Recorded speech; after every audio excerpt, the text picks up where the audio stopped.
Olá, seja bem-vindo ao módulo 9, a Educação Superior.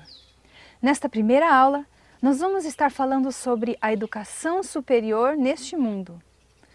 Talvez a maioria das pessoas hoje em dia considerem que o ideal ou o normal seja que um jovem, ao terminar o seu ensino médio, curse uma faculdade. Que a universidade seja parte da sua vida. Porque é o que quase todo mundo faz, não é mesmo? E normalmente se tem essa compreensão de que ao se receber um título universitário, ao concluir um curso superior, você terá mais vantagens.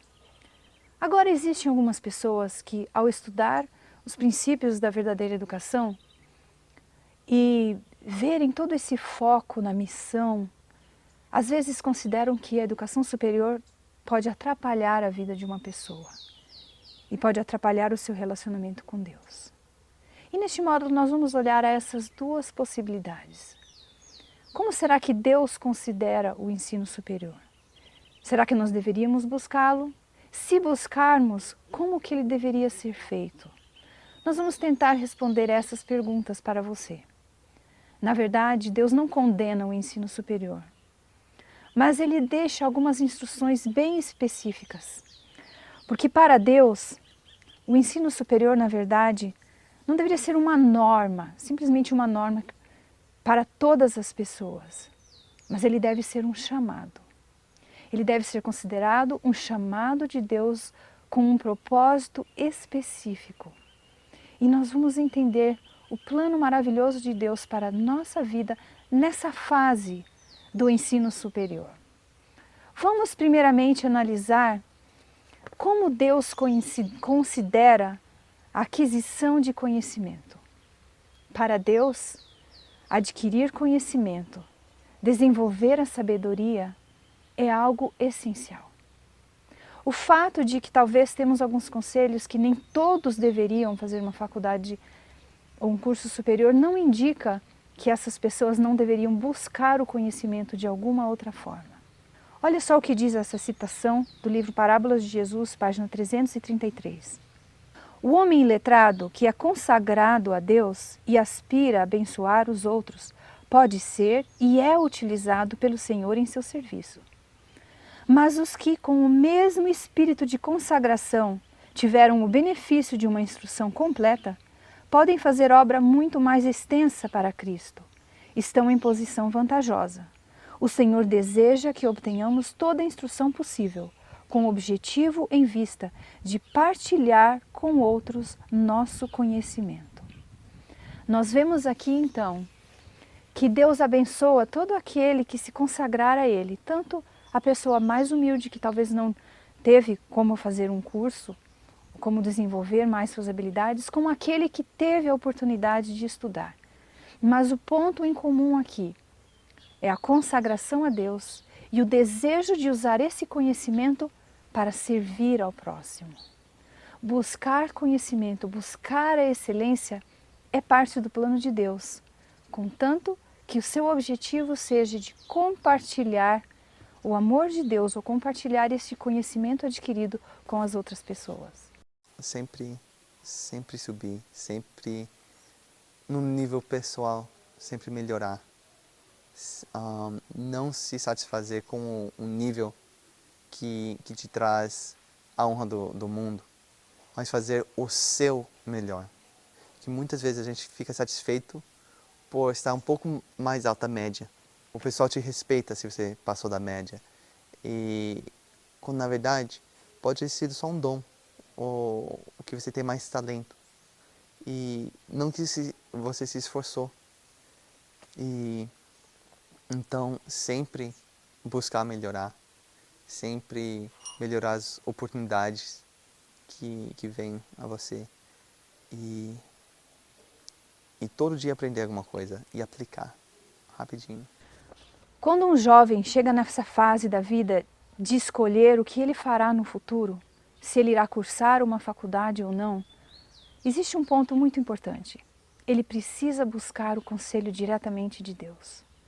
Nós, pais, não podemos escolher por nossos filhos nessa fase. Nós podemos guiá-los, direcioná-los, ajudá-los a entender esses conceitos, mas eles precisarão tomar essa decisão particularmente com Deus, sob a orientação de Deus. E Deus deixou muitas orientações. E nós vamos ver agora especificamente para o jovem que decide cursar uma faculdade, quais são alguns conselhos que Deus nos deixou. No livro Testemunhos para a Igreja, volume 5, página 583 e 584, diz: como seria bom se houvesse jovens cavalheiros fortes, arraigados e firmados na fé, que tivessem tão viva comunhão com Deus que pudessem, se assim fossem aconselhados por nossos irmãos dirigentes, entrar nos colégios mais adiantados de nossa terra, onde tivessem mais vasto campo de estudo e observação. A associação com diversas espécies de mentalidades, a familiarização com a atuação e os resultados dos métodos populares de educação e um conhecimento de teologia como é ensinado nas instituições de ensino seriam de grande valor a esses obreiros, preparando-os para trabalharem em favor das classes educadas e a combaterem os erros que prevalecem em nosso tempo. Uma primeira razão, então, para uma pessoa buscar fazer um curso superior é a oportunidade que ela terá de trabalhar com as classes mais educadas do mundo, com as pessoas mais cultas, que talvez responderão melhor ou aceitarão melhor ouvir a palavra de Deus de uma pessoa que também tem bastante conhecimento.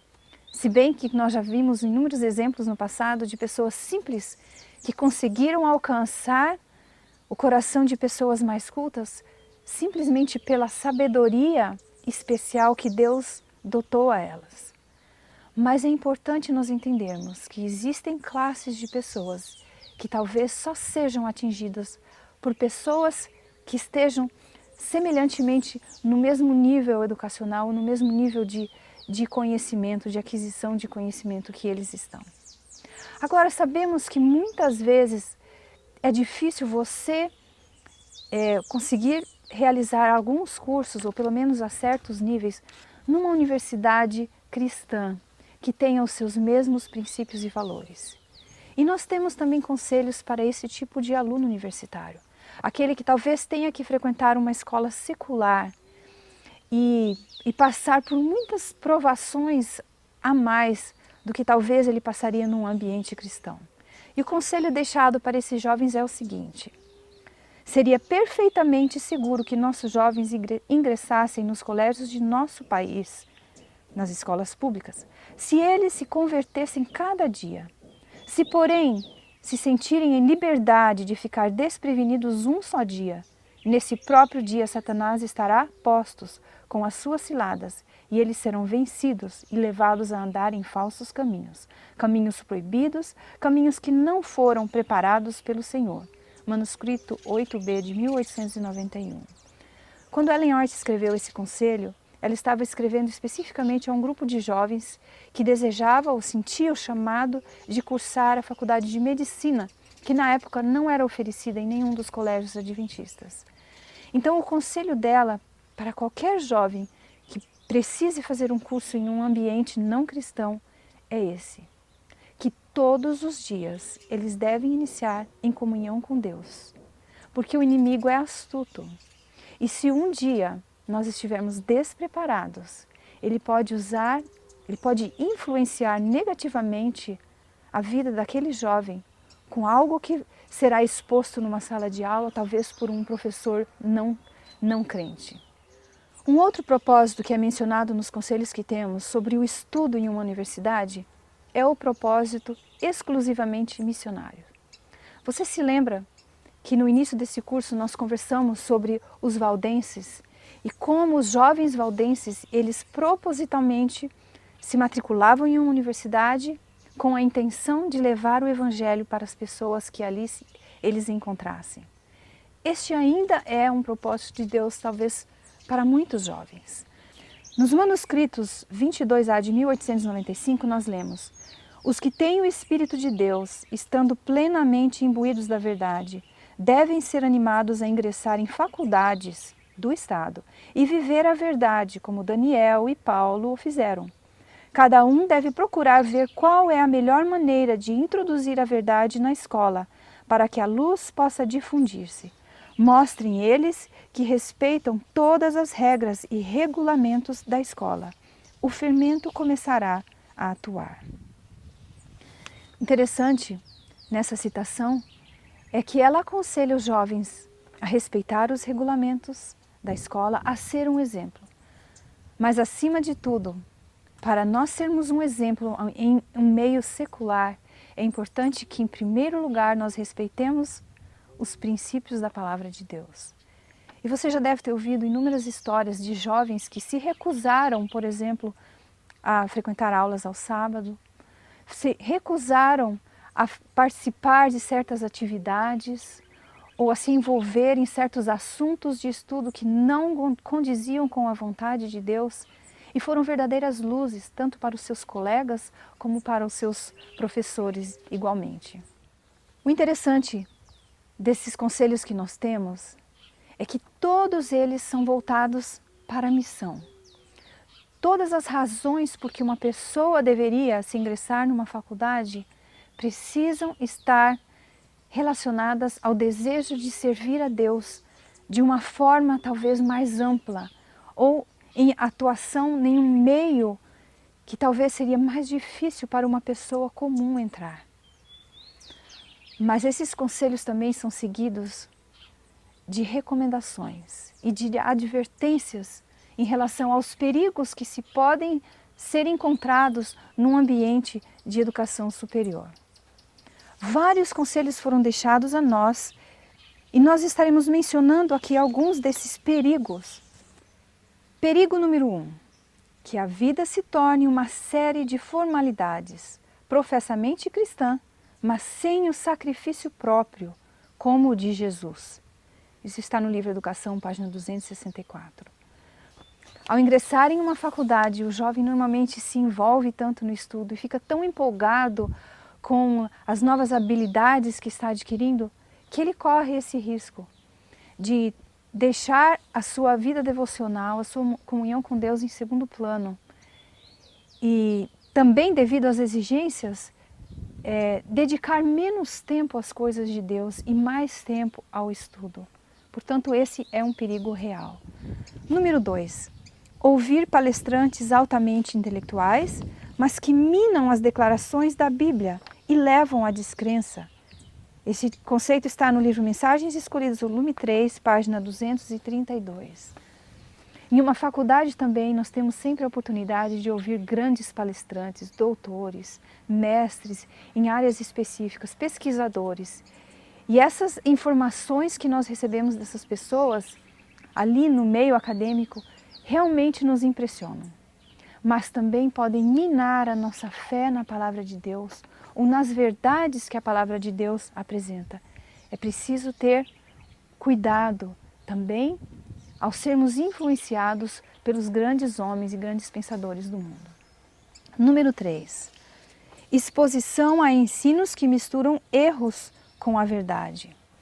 Nós sabemos que hoje no mundo existem muitas ideologias e principalmente nas universidades seculares. Tanto os livros como a matéria apresentada, como a experiência do próprio professor pode vir carregada de suas próprias ideologias ou das ideologias, vamos dizer, políticas que estejam sendo implementadas ou que estão tentando implementar no país naquele momento, bem como outras ideologias que nós sabemos que existem hoje em dia nas escolas. Então esse é um outro ponto a ser considerado. O perigo número 4, exposição a más influências morais. O jovem ao iniciar a faculdade hoje em dia é bem mais novo do que no passado. Isso quer dizer que normalmente quando ele chega no nível universitário, talvez a sua maturidade ainda não esteja completamente atingida. O seu caráter não esteja totalmente formado e existe o perigo de ele ser influenciado pelo estilo de vida de seus colegas e por más influências que ele pode receber no campus. Uma opção para se evitar as más influências seria cursar a faculdade à distância. Essa é uma opção que vem ganhando muito campo hoje em dia no mundo, no Brasil inclusive, e é uma opção para quem deseja talvez quem sente o chamado para fazer um curso superior, mas deseja evitar ser tão influenciado pelos demais. Perigo número 5. Desviar-se dos verdadeiros objetivos da vida. Esse texto está no livro Ciências do Bom Viver, página 403. Devido a todas essas influências que nós já mencionamos, existe sempre o perigo de um jovem cristão se desviar do plano de servir a Deus. E mesmo nos campos universitários não cristãos hoje em dia, existem alguns projetos para apoiar o estudante universitário que está ali talvez sozinho e sem muitas referências. A Igreja Adventista tem um projeto chamado Ministério de Universitários Adventistas, que seria um grupo de apoio, onde esses jovens podem se encontrar, podem trocar experiências, podem fazer estudos bíblicos, se fortalecer, bem como levar a palavra de Deus para outros jovens. E eu conheci uma jovem que fez sua faculdade na USP, e ela, longe da família, ela passava a semana longe da família, que morava numa cidade do interior, e ela comentou comigo que muitas vezes, quando ela estava lá no campus, ela se sentia mais perto de Deus por causa desse projeto que ela participava. Muitas vezes até mais do que quando ela estava em casa, e no círculo da família e da igreja que a família frequentava. Então esse ministério realmente é importante. E é importante que seja desenvolvido, que os jovens façam parte dele, para que eles possam permanecer mais fortalecidos e mais perto de Deus. Perigo número 6. Exposição a áreas de estudo que não são essenciais. Isso está no livro Educação, página 216. Hoje em dia, muitos cursos, principalmente aqueles que são financiados pelo governo ou por diferentes entidades, eles colocam exigências sobre os alunos para participar de projetos, de pesquisas que estão recebendo esse subsídio do governo ou de outras entidades. E às vezes esses projetos podem não estar de acordo com a vontade de Deus, ou podem levar o aluno a praticar, a desenvolver habilidades ou se envolver em princípios que não fazem parte dos princípios cristãos que eles têm. Então muito cuidado precisa se ter em relação a isso. Número 7. O estudo excessivo pode levar o aluno a prejudicar a saúde física e espiritual. Está no livro Conselhos aos Professores, Pais e Estudantes, página 474, 475. Se já no ensino fundamental e no ensino médio, nós vemos que não existe um equilíbrio tão perfeito assim em relação às atividades físicas, mentais e espirituais, na faculdade a tendência é de se voltar muito mais ainda para simplesmente o desenvolvimento mental ou intelectual e negligenciar os aspectos espirituais e físicos.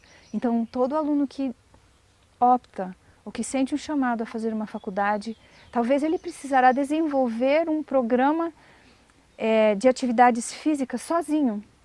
Ele precisará de muita força de vontade para fazer isso, com todas as exigências que o estudo trará sobre si. Mas é importante lembrar de manter esse equilíbrio para que Deus possa abençoá-lo através de uma vida saudável, com maior habilidades para ele adquirir o conhecimento ao qual ele está sendo exposto. E o último ponto, o último perigo que eu gostaria de dizer é o perigo de abrir mão dos princípios divinos para satisfazer as normas do mundo quanto às exigências para reconhecimento, diplomas e títulos. Desde o início desse curso nós temos falado que esse talvez tenha sido um dos maiores problemas da educação moderna. Colocar títulos e reconhecimentos e diplomas tão à frente, como um alvo tão desejado, que o aluno muitas vezes abre mão de seus princípios para simplesmente obter, porque o objetivo maior dele é obter esses títulos e não simplesmente aprender e ser uma bênção para a vida das pessoas. Esse é um perigo real, um perigo que pode levar o jovem a negligenciar o seu comprometimento com Deus, a sua comunhão com Deus, para praticar algumas ações ou se envolver em áreas que o afastarão de Deus. Agora nós vamos para a outra opção, a opção de talvez não fazer uma faculdade, de não ter um curso superior. Se Deus pedir isso para você, ou quem sabe se Deus mostrar isso para o seu filho, como você vai reagir? Precisamos aprender a confiar que os planos de Deus são sempre os melhores planos. Quando nós olhamos a Bíblia, por exemplo, a maioria dos grandes heróis da fé não tinham curso superior. Isso não quer dizer que eles não eram desenvolvidos, que eles não tinham sabedoria e conhecimento. Do próprio Jesus, que nós sabemos que não frequentou as escolas de sua época, é-nos dito o seguinte: então os judeus se maravilharam e diziam: como sabe este letras sem ter estudado? João 7,15. O próprio Jesus passou por isso. As pessoas se admiravam do seu conhecimento, as pessoas eram atraídas a ele pela maneira como ele falava e pela sabedoria que ele inspirava, mesmo sem ele ter tido uma educação formal. Dos seus discípulos a mesma coisa foi dita. Ao verem a intrepidez de Pedro e João, sabendo que eram homens iletrados e incultos, admiraram-se e reconheceram que haviam eles estado com Jesus. Atos 4:13. Nós vemos então que os apóstolos, assim como Jesus, não tiveram o privilégio de obter um ensino superior, mas a sua influência sobre as pessoas era tão grande que até os homens instruídos se admiravam do seu conhecimento. E talvez essa seja uma opção para você. Talvez você seja chamado a ser um missionário, a ser um profissional em alguma área onde você poderá desenvolver as suas habilidades fazendo um curso profissionalizante, um curso técnico, mas não necessariamente uma faculdade. Sabe que hoje em dia, em países de primeiro mundo como os Estados Unidos, os cursos técnicos têm recebido muito mais reconhecimento do que no passado. Os jovens têm sido incentivados a fazer cursos técnicos por várias razões. Eu vou colocar aqui algumas delas para que nós possamos entender melhor essa opção. Um curso técnico é um curso mais curto. Isso quer dizer que o aluno se preparará em menos tempo e logo poderá estar trabalhando, logo poderá estar atuando em seu campo de trabalho. Um curso técnico é um investimento menor também. Além de ser normalmente aí de talvez duração de 2 anos, comparado a uma faculdade que seria 4 ou mais anos, o custo de se fazer um curso técnico é menor do que o curso de uma matéria numa faculdade.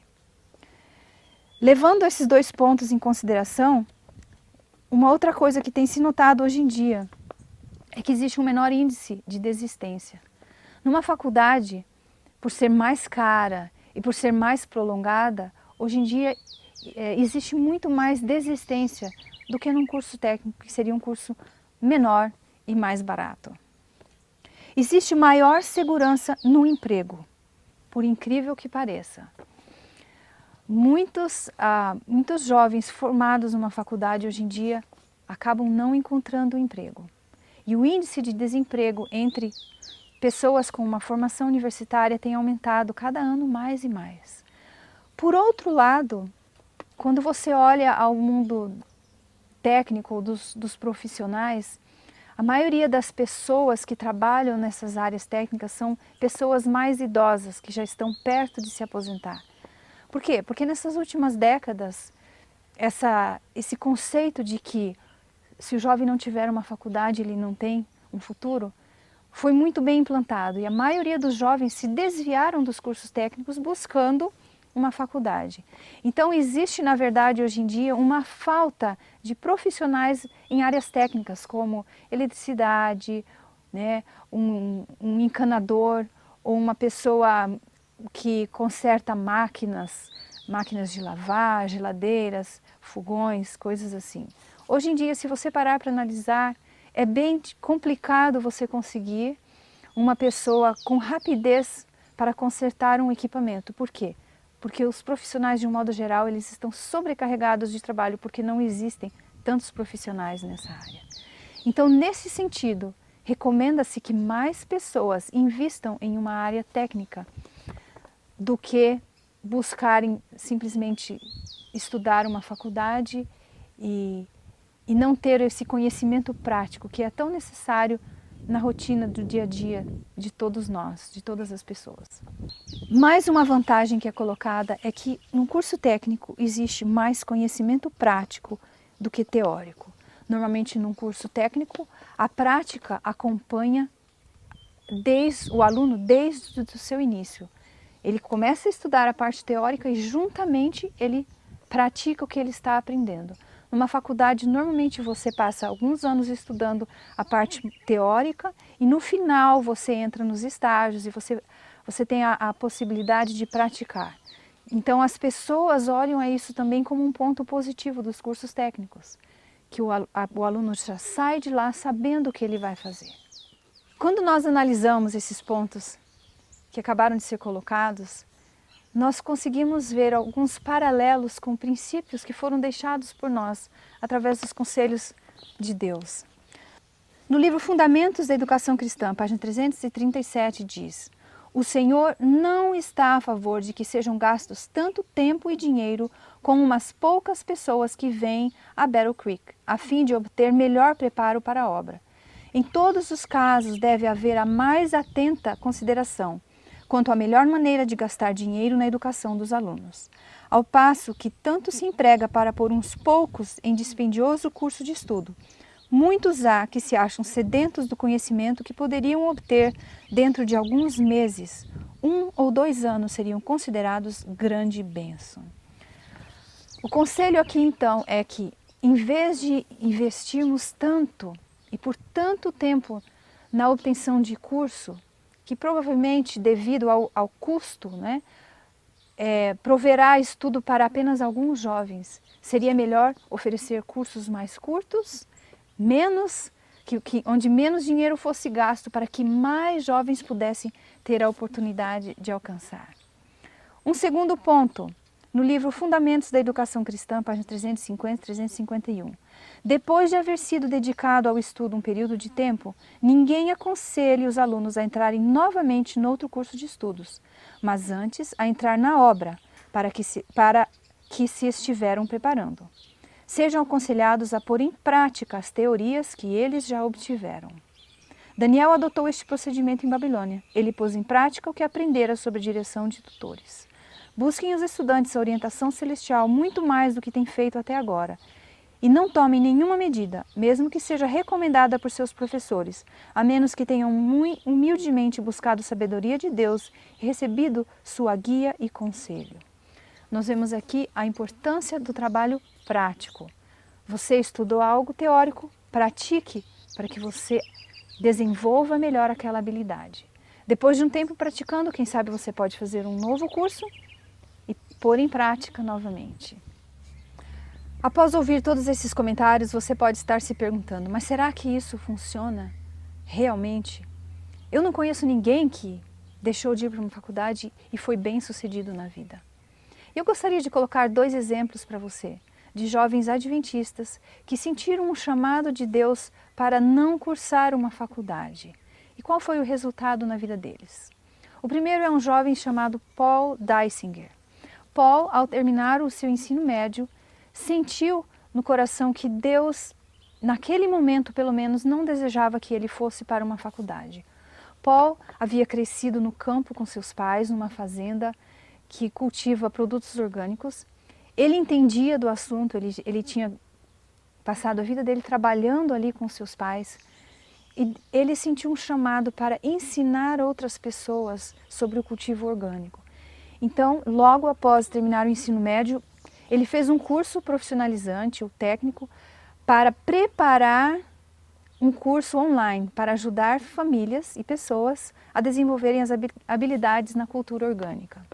E esse curso foi tão bem sucedido, além dele ser reconhecido pela comunidade que produz produtos orgânicos nos Estados Unidos, recebeu premiações.